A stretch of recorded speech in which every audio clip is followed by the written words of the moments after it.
ఎవరైనా సరే ఒక యువతిని కానీ ఒక యువకుడిని కానీ ప్రేమించానని చెప్పేసి దగ్గరయ్యి దాని తర్వాత లైంగికంగా దగ్గరైపోయి దాని తర్వాత పెళ్ళి వచ్చేసరికి మరి పెళ్లి చేసుకోను అని కనుక ఎవరైనా సరే అభ్యంతరం పెట్టాలి అనుకుంటే ఈ ఇన్సిడెంట్ మాత్రం ఖచ్చితంగా గుర్తుంచుకోండి.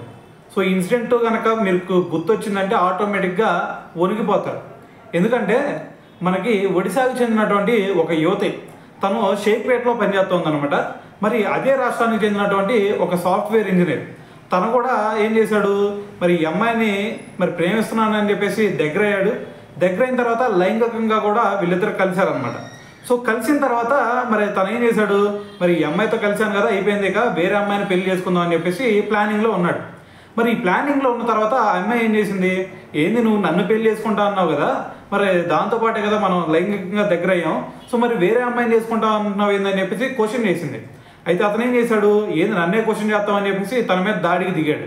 మరి దాడికి దిగిన తర్వాత తను ఏం చేయగలిగింది, అందుకని చెప్పేసి తను ఏం చేసింది, వెళ్ళి పోలీస్ కంప్లైంట్ ఇచ్చింది. మరి పోలీసులు తన కస్టడీలో తీసుకొని దాని తర్వాత కోర్టులో హాజరుపడితే ఇప్పుడు కోర్టు మరి ఏ డెసిషన్ ఇచ్చిందో తెలుసా, ఏకంగా తనకి 20 సంవత్సరాలు జైలు శిక్షణ అయితే విధించడం జరిగింది.